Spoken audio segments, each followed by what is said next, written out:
what you gonna do, brother? Oh, yeah! Woo!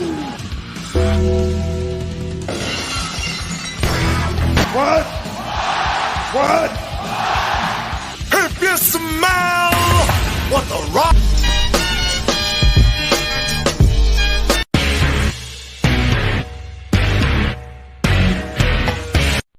You got the wrong guy. I'm the dude, man.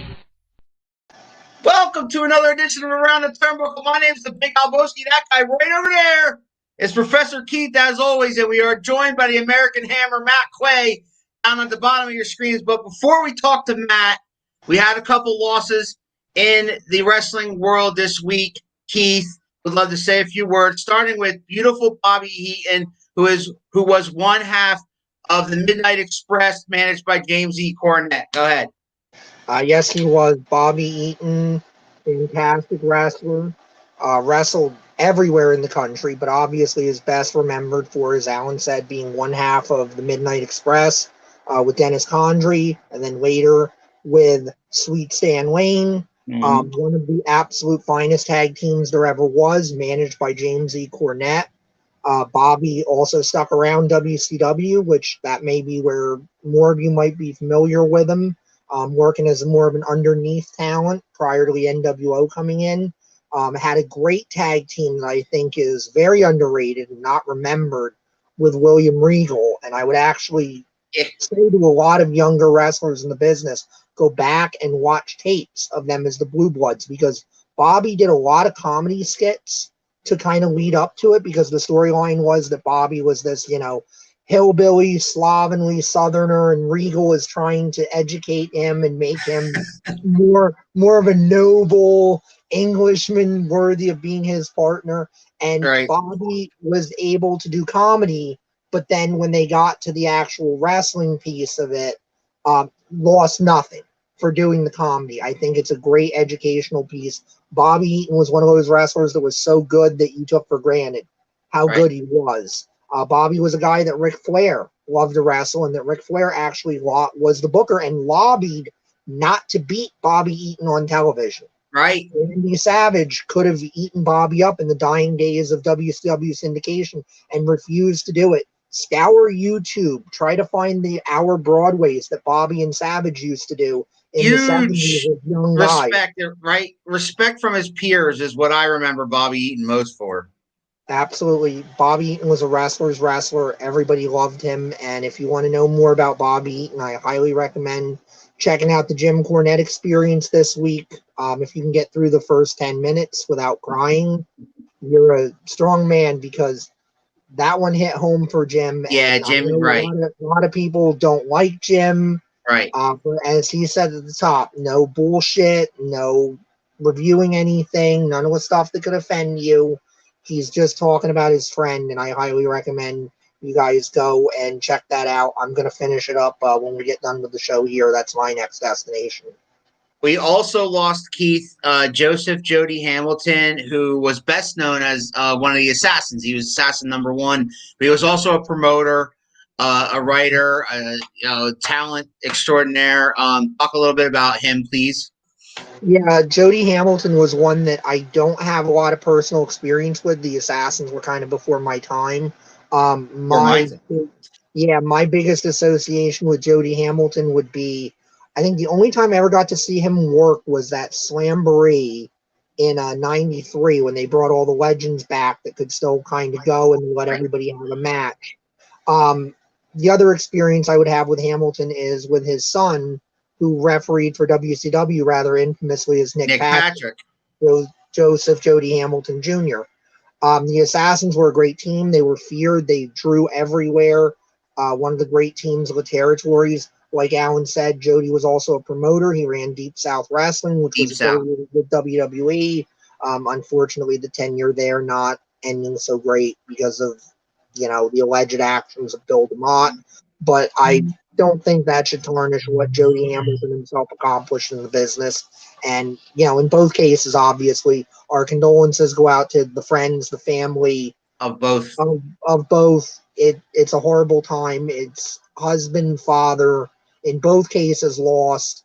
and we just want to let everyone know we're right there with you. We grieve with you. And to the main event. Ladies and gentlemen, the American Hammer, Matt Quay. Matt, how we doing tonight, bud? I'm doing pretty good. I'm feeling pretty good. I just got done a match up at the Sanctuary, part of their proving grounds, so I'm ready to go. Excellent, my brother. You know, we met you face-to-face at the Legends of Hamburg thing, and it was a pleasure, obviously a pleasure to meet you. I have indeed seen you wrestle live at a couple live events myself, and I must say, and you admitted this to me right to my face, that you have not been in the business that long. But for somebody who has not been in the business that long, I got to tell you, man, you're on your way. Well, thank you. I very much appreciate that. I try to do my best and work hard and put on a show, you know? Absolutely. So I asked this question to all of our guests who are professional wrestlers. Take us back to that moment when you were a kid or whenever that happened where you fell in love with this business, because the common denominator to all our guests this past year has been you love wrestling, whether you're a promoter, whether you're a referee, whether you're the American Hammer, Matt Quay. You are in this business because you love it. So when did you fall in love with professional wrestling? It's actually a funny story, and I've told it a few times, and I'm very happy. You know, it happened this way, but it was the CM Punk pipe bomb. The CM Punk pipe bomb. It's what first snagged me. I remember I was on vacation at the beach with my family, and my older brother, he was a wrestling fan at the time, Sean, and he turned on Monday Night Raw, and I wasn't really big into wrestling. I know a couple of our friends liked it. So he turned on an episode of Raw, and my boy John Cena got put through a table. CM Punk cut the pipe bomb, and I was like, hold on. We have to see this match. And my brother's like, oh, you got to pay like $60 for it. I'm like, oh, my gosh. And then that entire night, I stayed up playing SmackDown vs. Raw 2008 on the PSP. I stayed up all night playing that 24/7 mode, and I was just hooked from that point forward. There was no turning back. So I want to say some quick hellos here to Ryan Fox. Thanks for joining us, man. It says American Hammer is a blue chipper. He also mentioned Jody Hamilton was an amazing and huge help to WCW rosters in the 90s. Thank you for that. Scott Downs says, hey, Matt. And Big Mike City checking in. What's up, Big Mike? Hey, Mike. Well, he says, what's up, fellas? It's good to see you. Thanks for everybody stopping by. Chris Vant, as always, you're always here, my brother. So where did you start training, Matt? How did you start to get into the learning how to do this? So I always wanted to do this, like my entire life, and I would always try to push through it a little bit earlier. But when I finally turned 18, I discovered Chikara. So, you know, in Philadelphia, about an hour and a half from where I live. So when I was 18, I trained there. I trained there till about November of 2019. And then I took a little bit of time off. And it's funny how it worked, because I stopped wrestling for like 9 months after I trained with Chikara for a little bit. I trained with them for a year and a half. I stopped for a while. And then through my little brother's lacrosse, my dad saw this dude who was like, you know, a bit jacked. So when he was talking to him, and his wrestling name was Buck Wild. It turns out he was a wrestler. And he trained up at the dungeon with the Mess brothers, Mark and Troy Mess. Yeah, two great guys. So he brought me up to the dungeon, and that was about last July, and from there it has just been full throttle. That is excellent. I keep almost forgetting to mute you because we have an echo problem here. But you probably heard it. I know. We want to give a big shout out to my dad here. What's up, Dad? How are you, sir? I just saw your dad at work yesterday. You did? You saw him at work? Yep. Hammer says hi, Dad. That's awesome. So yeah, we have a confession to make, Matt, that we have become pretty good friends, Keith, with Mark Nest, and we met his brother. I think we have. Yes. A good friend. Mark has come on this show many times, especially when we have a guest who last minute cancels on us. He's right there and pops on here and Always just happy talks to. and just loves talking wrestling. I know that up to last minute, I think we were going to talk tonight. Like, say for example, you canceled on me for whatever reason, if it was a family emergency, whatever. We're cool with that. But Mark would have stepped right in there, and we would have talked about all the WWE releases or something like that. So yeah. And it But better, yeah, and if you had canceled, it better have been a good excuse, or Mark would have probably had a thing or two to say. we at the can't next say. My point is episode. we can't say enough good things about Mark Best. You're in good hands there, and I'm glad that things are starting to take off. So talk about like when things started opening up. In the past 6 months or so, I'd say. Where restrictions were, COVID restrictions were, and now everybody's getting booked all over the place because now promoters are putting events out there. Well, I mean, Ryan Voxy's in here.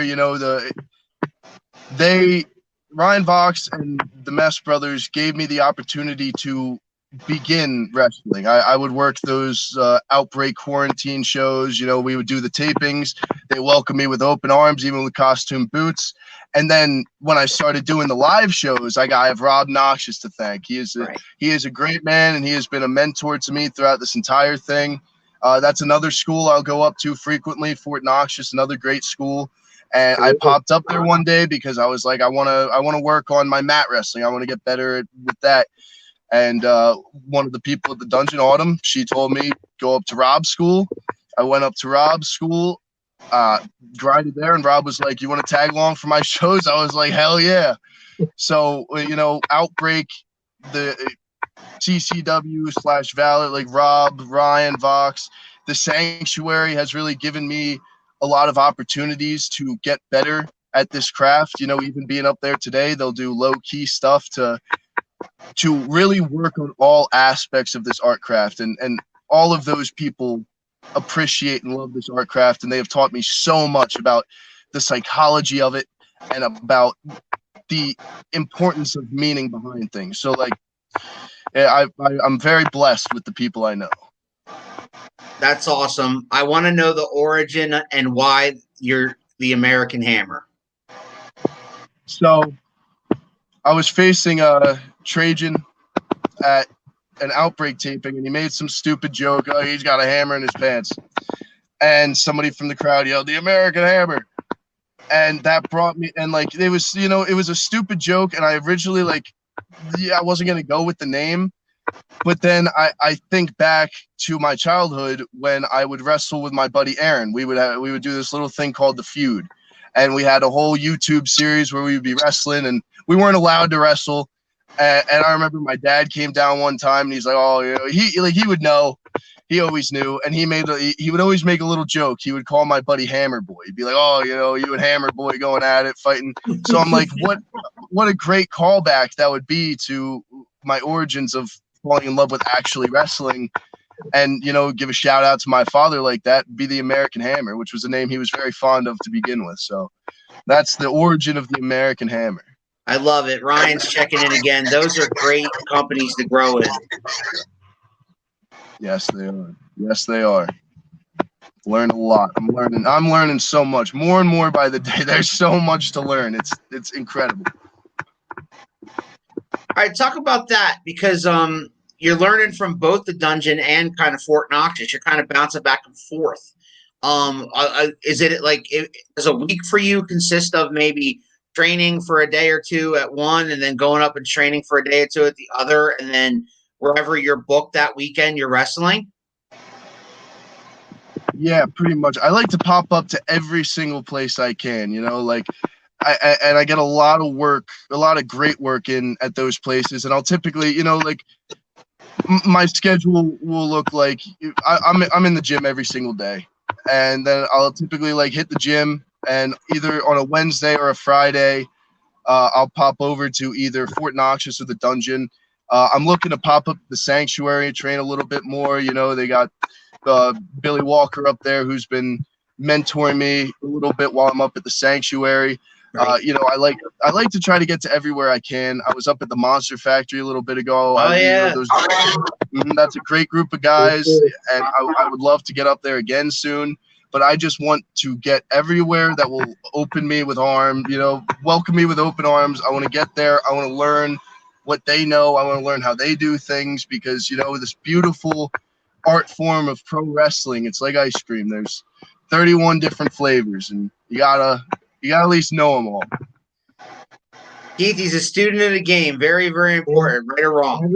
Everything he's saying is exactly what I want all the aspiring wrestlers and all the wrestlers that watch this program, take that to heart. That's the only way you are going to get better and you are going to get to live that dream the way you want to live it. He's right. There's all kinds of different forms of wrestling out there. You've got to expose yourself to as many different facets of the game as you can because there are fans out there that they have some fans have really particular tastes. Other fans love everything. They don't care. But everybody's got a soft spot for something. And the more tools you have in the toolbox, I mean, that's the way to go. I remember seeing Mark at Hamburg, and he ran the whole building, I think 2 or 3 times just to run the building and to have the cardio. Like that kind of dedication, that's impressive. And that's something that, you got to do. You got to do it if you love this and you want to stay in. And I want to say too, going back to what he was talking about too with the pipe bomb promo and all that, this is something I say all the time, is that it's not about how many fancy flashing moves you can do. It's about connection. It's about getting that audience in the palm of your hand and creating a moment. And in that case, CM Punk created a moment that inspired the American Hammer and brought him here. And that's the essence of wrestling. That's the art. Yes, sir. You nailed it right on the head, man. Wrestling's all about moments. And that's something that these schools have really taught me is like, they've really taught me the psychology and the importance of things because, I used to just kind of like when I first started, I looked at it, I want to get some cool stuff in. I want to do some cool stuff, but through all these great minds I've been able to pick, I'm learning on putting together a movie rather than, just than a kung fu fight, like it's the stories and not the movements. I got some comments here. My dad pops in and says, hopefully it will open doors for you. Big Chris Vance says, you seem motivated. Get as much knowledge as you can. Get your name out there. I would echo that completely. Yep. I want you to tell us about that first match. Who did you wrestle in front of fans? Who did you wrestle? The feelings, was it nervousness, butterflies, excitement, or all that wrapped into one? Like, tell us that story. So there's a thin line between nervousness and excitement. And yeah. I always like to slide past that line and use my nervousness and channel it into excitement. And that first show I did, I was up at PCWA, and Rob Noxious brought me along with him, and I was tagging with him and his son Shane, Mr. Ping. I was teaming with them against Mal Havoc, Mike City, who's in here, and Aaron Truth, our boy. So we had a 6-man tag, and I will never forget it, man. That crowd was electric. I was so hyped, so excited. Things went well. We even got a "This is awesome" chant. We were going all over the place. And I'll never ever forget the moment when, Rob, he grabbed me, Mr. Ping, he walked us over to the hard cam. He raised our arms. The crowd, he gave a loud ovation. And like that's what it's about, those moments, like right there, I felt alive. Right there, it all made sense. Right there, like even for a moment like that where it's 100 people cheering for you, the hard work is worth those moments. Absolutely. And as we said before, wrestling's all about moments. Mm-hmm. Absolutely. I have a very special comment coming up here next. Hi guys, from Mark Mest. Hey, Mark.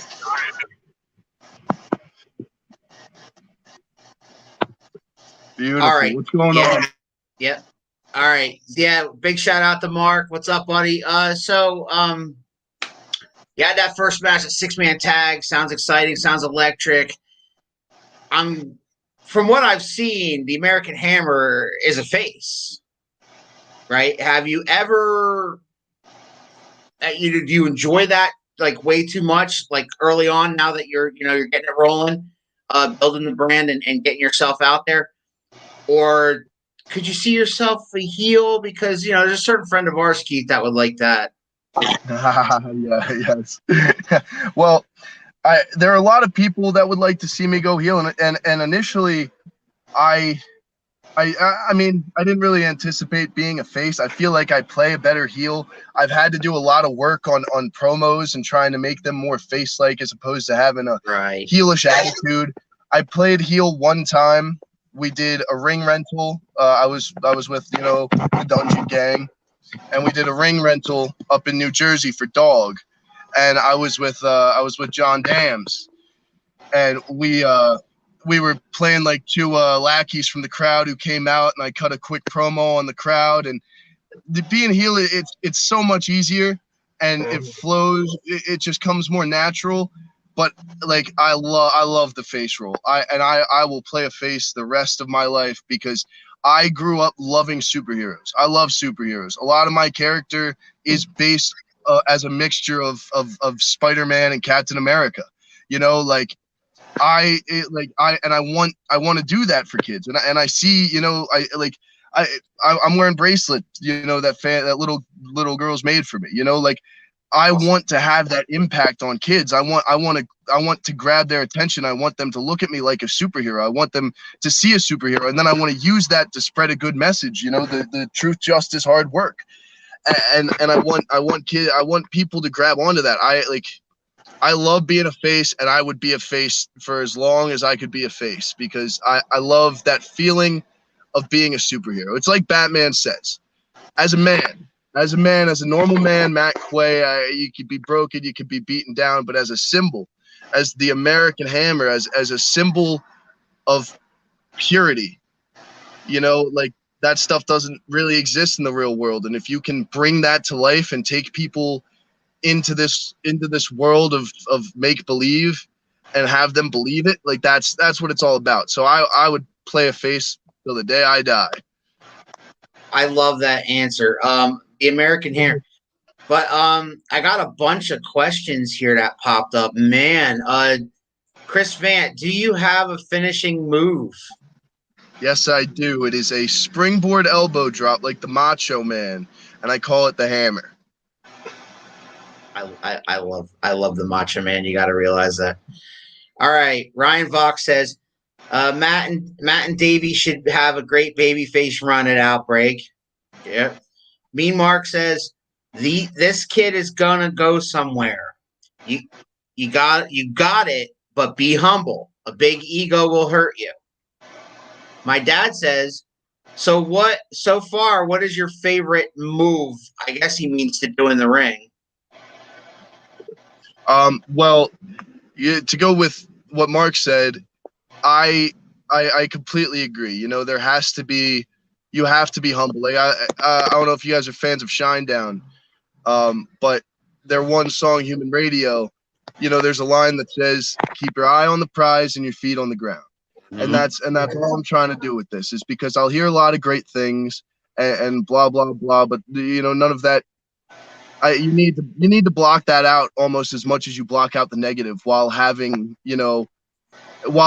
confidence, because there's, again, just like with nervousness and excitement, there's a thin line between confidence and arrogance. So you have to find that balance. Life is all about balance, and you do have to embrace the struggle, Mike City. But and to go with what Ryan Vox said, Davey Bly, my guy, he's a great guy. I'd love to hit that spear elbow drop connection again, not slip this time. And my favorite move to hit might be the Falcon Arrow. I've recently started doing the Falcon Arrow again, and it's a fun move to hit, especially when you connect with it. But at the same time, I like getting the air with the hammer. I like flying 10 feet in the air and then smacking the arm and coming down. it's all fun. Every single thing about being out there is fun. Yeah, you just tore at my heartstrings when you mentioned the Macho Man Randy Savage. Keith, speak to everything that those guys mentioned about being humble, the big ego thing, all that kind of stuff. Yeah, I mean, at the end of the day, right? It's a people business. You've got to work with your peers, and it's important to be that guy that, like we talked about with Bobby Eaton, to be that guy that they want to work with and they enjoy working with. And it's like anything else. Nobody wants to work with the dickhead. Nobody wants to work with the guy that thinks he's the bestest in the world, you know? And I think, yeah, Mark's 100% right. If they tell you 5 things you do great and somebody tells you 1 thing you could do better, you should focus more on the 1 thing that you could do better than the 5 things that you're doing great, because that's the road to getting better. That's the road to being where you want to be and being in the big show, is being able to take that criticism and use it and turn it into a positive. I think there's a CM Punk theme going on here, Keith, because he mentioned the pipe bomb, and then you're talking about best in the world, but whatever. I do love me some CM Punk. I know, and he might be back soon. I heard it's almost a walk. I'll believe it when I see it. I'm not going to get my hopes. I've got my hopes up. Don't start, Keith. We're talking to Matt Quay here. All right. My God. All right. So hold on. I'm sorry. I hit the wrong button. Keith got me all flustered about that. All right. What exactly does Mike City mean there by "you must embrace the struggle"? He actually put it in quotes. Because he's talking about putting your nose to the grindstone and busting your ass. That's what Mike City's talking about. And Mike City gets it, man. He gets the struggle. He gets in there and he works hard, and he's somebody I always enjoy working with. And you have to embrace that struggle, the struggle of beating your own ass, like being your biggest competition, pushing yourself, and that struggle of, as you said, taking the negativity and turning it positive, because you can hear 5 things you did right, but in my opinion, that stuff should go in one ear out the other, and then you take what you did wrong and what they tell you did wrong, and that's what you soak in, and that's what you work on. Because I know I'm good, but I'm not great, and I want to be great, and what's going to make me great are these little things that these people are telling me, these people who have been in this business for a very long time, these people who understand this business, though, listening to the criticism is the most important thing. So I long for criticism. All right. Ryan Vox is shooting you a question here. Who would you like to face on the Outbreak roster? Oh man, there's a lot of great guys, but there's one guy who comes to mind, and that is the only ever 2-time Outbreak champion, Ian Bush, the babyface. I had one match with him on DEF CON wrestling. I completely forgot I did the first couple matches with DEF CON. Dennis brought me on with that. Ran some DEF CON. I had one match with Ian Bush, and I had a great time. He's somebody that, he's always in at the dungeon. He's helping out. He's working with us, and he's somebody I always enjoy just kind of getting in there and working with that training. And he's somebody I'd love to face in the ring. Maybe do a little face versus face type deal. Ed House. Yeah, that man just retired this past Saturday. It was heartbreaking to see, but I would love to face Ed House if he ever returns. Maybe I'll call him out and I'll get him to come back. Yeah, I had heard that Ed House retired this week, Keith. I saw it on Facebook. That's somebody we need to maybe get on here. He's probably got 1,000,001 stories. I love that. I would absolutely love to talk to Ed House, and if Ed House ever watches this, dude, that's an open invitation. All right. So anyway, Hammer, there's one thing that we do every show, every wrestler we talk to. And that is, if American Hammer Matt Quay could book himself against any wrestler that's ever wrestled in the ring, whether they're alive or dead, it doesn't matter. Who would that be and why? There's so many that come to mind, but I gotta narrow bring it down back to 3. Oh yeah, 100%. And I'll narrow it down to the number one man that I would want to have a match with, and the man who's kind of names been brought up a little bit here, CM Punk, the man who brought me into wrestling, the man who got me hooked. He's one of the best to ever do it. And if there's a possibility that I could step in the ring with him, that would be a dream. I remember when I was 12 years old, after WrestleMania 28, I was so hype on the Cena Rock match. Right. And I had this Ninja Turtle stuffed animal. And I used to set up 4 cushions in my basement. I don't know. You guys probably heard that car. But I set up 4 cushions in my basement, and I put on a little WrestleMania show myself, and I main evented against CM Punk.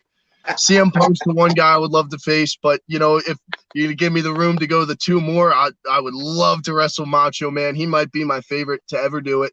If I could get in there with Macho Man, cut a promo against Macho Man, have Macho Man cut a promo on me, and, third guy would probably be John Cena.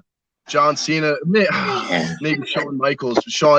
Those 2 are kind of one and the same. There are a lot of people who I watched when sort of trying to create the American Hammer gimmick, because I want sort of a Shawn Michaels John Cena combination. You know, right. The confidence and cockiness of a younger Shawn Michaels with that athletic ability, but the dedication to morals like a John Cena, morals and character. That was probably, Keith, my favorite.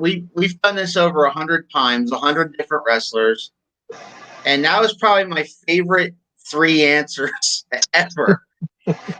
CM Punk, Macho Man Randy Savage, and John Cena. Keith, you know me. You know me. Tell me that isn't like my freaking wheelhouse. It is. I mean, cutting a promo on the Macho Man. Come on. You'd watch just for that. So talk about your influences. You mentioned Shawn Michaels and things like that. Talk about some of the wrestlers that maybe you have studied and checked out, because maybe even ones obviously before your time, or ones that you like kind of look and kind of could see yourself. Maybe talk about your move set and who are your influences, things like that. And so there are a lot of people I watched, and there was a short time period where I was away from wrestling for a while. And, you know, through circumstances of a breakup and stuff like that, it brought me back into wrestling. And what really brought me back was the first match I watched to really hook me back was Shawn Michaels versus Undertaker, WrestleMania 25. Good choice. In my opinion, through everything I've watched and the studying I've done, I think that is the greatest match of all time. Mm-hmm. With that being said, I watched a lot of Bret Hart, a lot of Shawn Michaels, you know, AJ Styles, John Cena, especially for the character work. These guys were very, very influential because, especially the John Cena and Shawn Michaels, because I want to have I have that athletic. Yeah, Brad Armstrong. All right, I'll watch some Brad Armstrong. But I have that athletic ability, but everybody nowadays is doing 20, 30 flips. So I want to bring that Shawn Michaels athleticism where it's a basic, but it's fluid and it's purdy and it's soaring, while also throwing in some power stuff like John Cena. Have a little bit of that John Cena, but then like a lot of guys that I get sort of an influence from, like selling from, or like an AJ Styles or a Dolph Ziggler. Like I'll watch their stuff and I love I do that splash post spot where I overshoot it and then I'll hit my face on the post. I got that from Ziggler. But my biggest thing with the people I watch, the people I study, is I like a lot of Macho Man too, because he's like the antithesis of a wrestler. He's got the gimmick, he's got the character, the flashiness, all that, and all that is extraordinarily important. But my style, I want to have a high flying, but not overly high flying, not gymnastics, high flying where you're literally just flying high, mixed with some just straight up power. So that is where I stand with that. Dude, you're answering you're giving me all the right answers. I get goosebumps. The day that the Macho Man Randy Savage died, I was in my car and somebody texted me and I had to pull over. I know he was older and he wasn't wrestling anymore, and he was going to start a tour where he was going to start going and doing autographs and things like that, and got into the car accident. But yeah, I literally had to pull over. It was a terrible day for me. But that being said, all those movesets, it sounds great. It sounds wonderful that you're a student of the game. You named all the right names too, especially about selling. When you mentioned Dolph Ziggler, and continue that. Like, never stop learning. If we can offer you any, like, we know what we're talking about, but just from what we've met, I've been a wrestling fan for 40 years. So, and Keith reads more books about wrestling than any person in the history of, in the history of the world. So, basically that's why he's my professor. But anyway, if we could give you any advice, never stop learning. Go back and watch that stuff. Go back and watch those promos. Go back and watch those matches. You might have missed something. You might have seen that Undertaker Shawn Michaels match, 3 times. You watch it the 4th time, and you're like, oh my God, I missed that spot. Like, blah, blah, blah, blah. You never know. So, and I think you're in good hands with Mark and Rob, and I think you're going to be fine. But other than that, though, great answers. Everything you said, man, is great answers. Thank Jesus is a baby face that understands spelling. Say that again, Keith. I unmuted him because I thought he was going to talk. I said, thank Jesus he's a baby face that understands baby faces are supposed to sell. Because some of these guys kill me, where it's like they will sell nothing, or they will sell something for 5 or 10 minutes. Oh, wait, shit, it's my comeback spot. It doesn't hurt anymore, I'm fine. Like, no, you're still supposed to keep selling.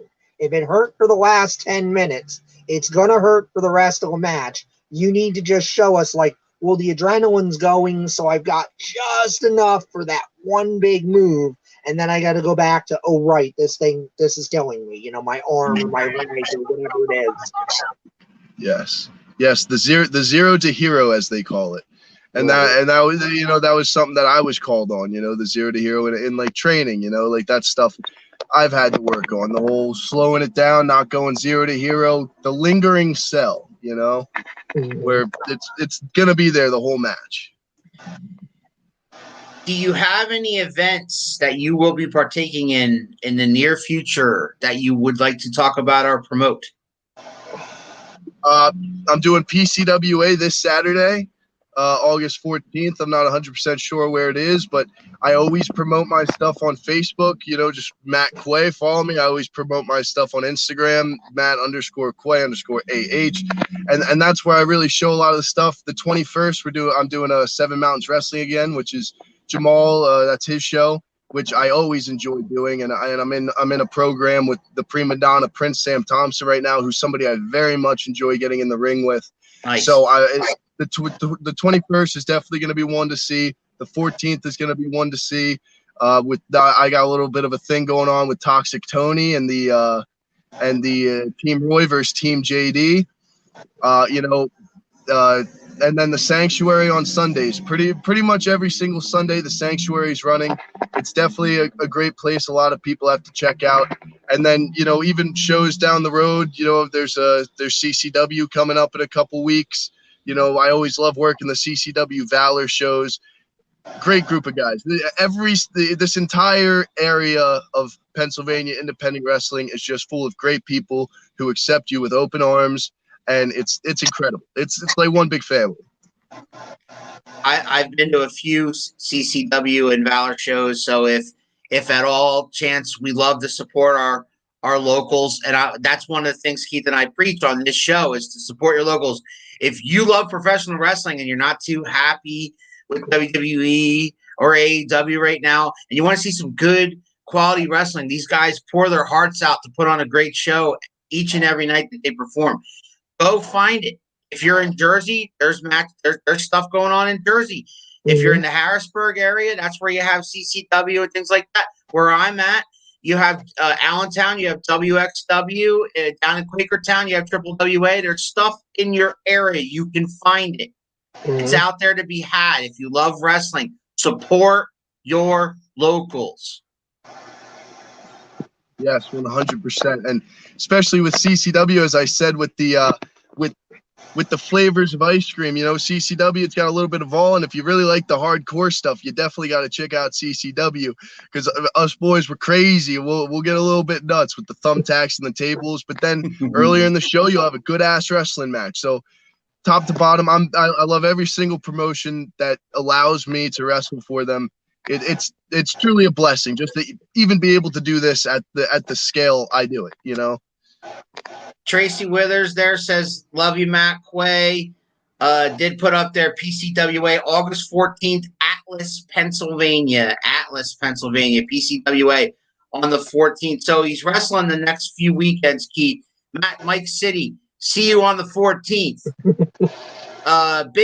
Big Chris Vant, do you plan on packing on weight or wrestling at the weight you are at? Constantly trying to put on weight, but at the same time, it needs to be a slow process because I want to stay lean. I want to stay ripped. You know, I need that vascularity. And so what I'll do is I typically won't eat until like 5 o'clock, and then I will just feast. I will feast the rest of the night, and I will eat a surplus of calories. In the morning when I wake up, I'll hit the gym, and what that will do is that will just burn the fat that was put on, and it's going to keep on some of the mass that I packed on with eating that surplus. So I've slowly been gaining weight. You know, I'm finally at a nice lean 195, although I'll book myself as 215. But I'm at the 195, and honestly, my goal weight is to be a legitimate 215. So constantly trying to build with that constant. I need a tan. I need to get a spray tan too. That's for sure.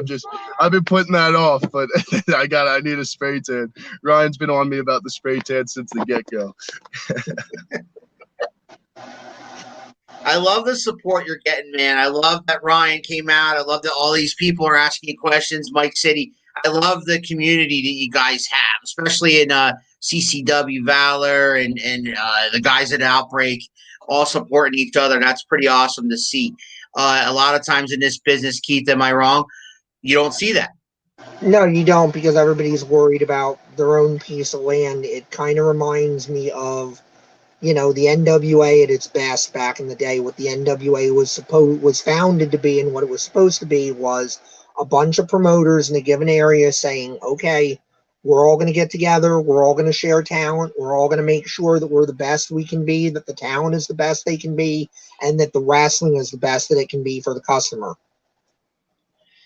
Absolutely. So I love doing this because it just irks my brother. Big Joe Dudley checking in, CCW for life. What's up, Joe? It irks my brother, who is my right hand man as far as 2M1L Media goes, and that is my brother TJ. If there's any question in that mind of yours, American Hammer, that you'd like to ask either myself or Professor Keith, we're going to roll reversal here and now, and you're going to interview us. Is there anything that you would like to ask us? Put us on the hot seat. Let's see. So you guys have said you've actually.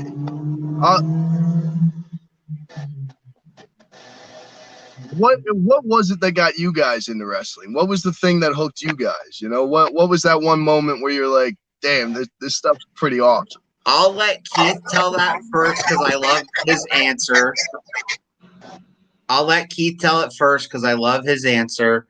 And then I'll tell you mine because you're not going to believe it. But go ahead, Keith. Okay. So mine, as I've told the story many, many times here, was I was sort of aware of wrestling. Like, I knew who Andre the Giant was. I knew who the Ultimate Warrior was. My brother was the fan. I wasn't. And then one day, he's watching Superstars, and there's a segment of the funeral parlor that comes on. And I see creepy Paul Bearer, and I'm like, what is this? What is happening right now? And I see the Ultimate Warrior, and I'm like, okay, Ultimate Warrior, I know who he is, kind of into what he does. So I kind of stop for a minute, and I'm like, let's see where this is going. and they're jaw jacking, and this big fucking spooky guy comes out of the coffin, and he nails Warrior, and he beats the shit out of him, and he throws him in this casket, and they lock it, and they walk away, and I'm like, I look at my brother, I'm like, what just happened? Who are these people? What did they just do to the Ultimate Warrior? He's like, that's Paul Bearer. He manages that guy, The Undertaker. Are they on the show a lot? Yeah, Taker's been on quite a bit. So, like, if I started watching this, I could see more of that guy, right? Yeah. Okay, I'm going to watch this next week. The Undertaker, I fell in love with The Undertaker at that point, and I was just on the train ever since. From that, I discovered ECW, which, has meant the world to me. Being able to talk to those guys, become friendly with some of those guys is just amazing. Wrestling's been such a journey from just, happening to be in the room at the right place at the right time to see the right segment, kind of like what happened with you. Matt, you have any comments to that before I tell you mine? It's a very similar story to mine, and it's crazy that it was The Undertaker that got you hooked, man. That's pretty awesome. But I'm ready to hear yours. All right, Matt. Let me tell you. My stepfather at the time, and we're talking 1984, and my stepfather at the time would take my brother to Jets games, to New York Jets games, right? And he would secretly do this. Well, it was feeling bad because it was basically him and his buddy, and they had one extra ticket. Well, they knew that my brother was really big into football. I am now, but I wasn't at the time. I was more into wrestling. So, I mean, as an 8-year-old kid, I was into wrestling since I was 5 years old. He knew I loved wrestling. So he felt like chance he got to maybe buy a ticket, he would take me to wrestling. Well, at Hamburg Fieldhouse and Agricultural Hall, they would tape Superstars of Wrestling, and they would do different. They would have you there for basically 4 hours, but to reward you at the end of the night, they would give you a main event that was untelevised. It was just for the fans. And this one particular evening, it was for my birthday, my 8th birthday. It was March the 24th, 1984. If you look that up, you're going to say that that's a very important date. Well, what happened there? Well, a few months earlier in January, Hulk Hogan beat the Iron Sheik for the title. So that was the beginning of Hulkamania thing. And this was where he was going around and he was, performing all over the place. And that particular night, they taped like Superstars for 4 hours at the Hamburg Fieldhouse. And at the end of the night, the main event that we got, just as the fans that were there, was Hulk Hogan teaming up with World's Heavyweight Champion Hulk Hogan, teaming up with Andre the Giant against Big John Studd and King Kong Bundy. And I was in the building when that happened. They came down to the ring, and I was a little kid. All the people that were along the rail, they let me and a bunch of the other little kids kind of work our way there, and I almost touched Andre the Giant. It touched Hogan on his way by the Giant. So seeing these monsters walk by, Andre at an 8-year-old kid, if that wasn't enough, that same night, they taped an episode of Piper's Pit. Not only any episode of Piper's Pit, but the one where he smashed the coconut over the head of Jimmy Superfly Snuka. I swear to you, I was in the building when that happened. That moment not only made me fall in love with professional wrestling, but it also made me a lifetime fan of heels. I've been a fan of heels in movies. When I watch Freddy Krueger or Jason, I root for them to kill more people. Yeah, but you're kind of supposed to in that case. The Wicked Witch of the West. All right, and whatever, name a villain, I'm a fan of the villains. And in professional wrestling, I always root for the heels to win. Well, that is quite the story. And, I'll tell you, you saying how, you were 8 years old, and this is a memory you still hold true. This is a memory you still remember almost touching Andre the Giant. touching Hulk Hogan, like that's something I want to be a part of, like I want to have a kid hold on to a memory that they have for me for the rest of their life and Awesome. have it influence how they love this art form, because like it's a beautiful thing. I think I have a challenge for you. Mike City says CCW traditional champion here. I wouldn't have an issue putting my title on the line. Whoa. Well, Mike City, man, the night he won that championship belt, I went up to him and I looked at him. I said, "That's a pretty belt. It'd be a shame if somebody took it from you." And Mike City, I love you, man, but if you're gonna lay down a challenge, I would totally accept. But I'll tell you right now, it's a challenge you would regret laying out on the line, because I will take that pretty CCW traditional championship from you. I love it, Keith. Keith, what do you think about that? I think the gauntlet was thrown and the gauntlet has been picked up. Joe Dudley, why on earth on a wrestling show are you saying go Jets? Explain yourself. Because he had an opportunity when you mentioned the Jets. I did mention the Jets. You have I this forgot. really bad habit of like, I'm going to mention something, and then somebody's going to go off. That was a minor part of the mad at story. them. I could have said he took him to pro football games. I didn't have to mention what team it was. It just happened to be the But Jets. you chose to do so, and now you're mad at someone for, voicing their fandom.